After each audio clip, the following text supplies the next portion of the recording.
allow for an exception for rape and incest, correct? Gentleman, be correct. The current bill without the amendment does not have that exception available, does it? To the gentleman, when we get to the bill, that will be a debatable motion. Oh my God. Okay. I'm not done. We're not done yet.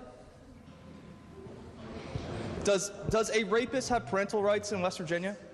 I'm sorry, could you gentlemen repeat his... Does a rapist have parental rights in the state of West Virginia? Is that stated in this, the gentlelady's amendment? It's directly related to the amendment. The amendment talks about exceptions for rape and incest. It is directly related to the amendment. We can get a ruling from the chair that says so, or you can just answer my questions. Let's get a ruling from the chair.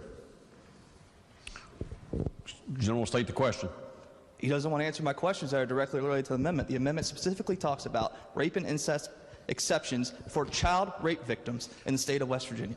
The chair will rule that the question is germane. It's up to the gentleman whether he does or does not wish to answer it. Okay, the gentleman restate his question. The current amendment applies to rape and incest. Gentleman is correct. The question was posed previously. Does the current bill allow for an exception for rape and incest?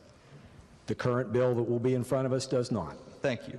Now, without that exception, would it apply to 15-year-old child rape victims? Gentleman would be correct. And it would also apply to 14-year-old child rape victims? Gentleman would be correct.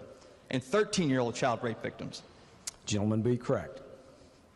And does a rapist in the state of West Virginia have parental rights? Gentleman, restate that. Does a rapist in the state of West Virginia have parental rights? I don't know the answer to that. Okay, you have counsel with you. He may be able to help you with these questions. Counsel doesn't know the answer either.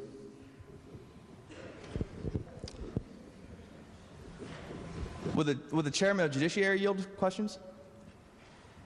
My best shot.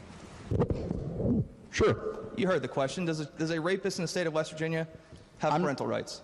I'm not positive, but I don't know any restrictions specifically that would restrict parental rights. So but I can't speak definitively without doing any research. Is your understanding that if a child rape victim is forced to carry a child to term, that there would be a court process involved with the rapist involved regarding parental rights?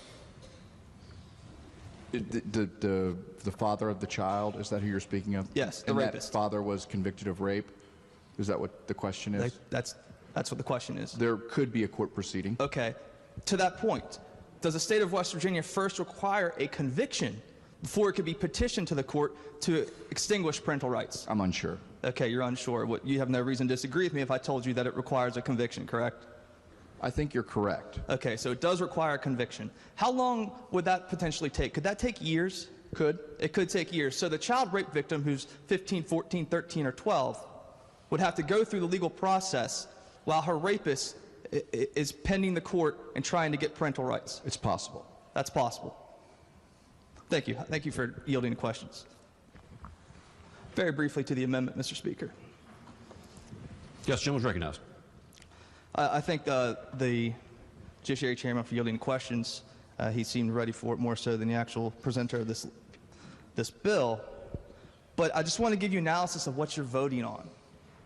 We need this exception. It's for the 15-year-olds and 14-year-olds and 13-year-olds and 12-year-olds who are victims of rape or incest. We're standing up for those victims. Day in and day out, we pass pieces of legislation designed to stand up for victims. This amendment does just that.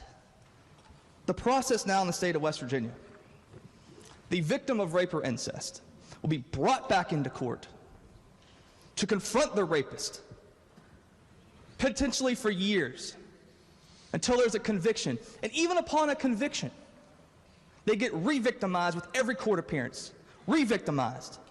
The rapist could then petition the court until a judge decides whether it is in the best interest of the child or not.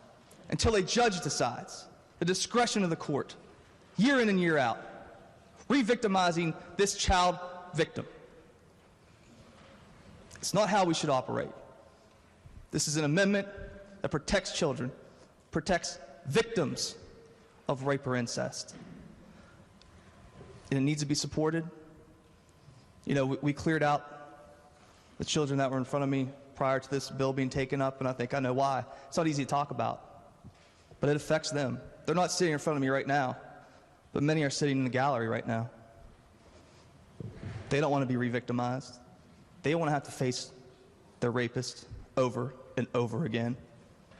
Support the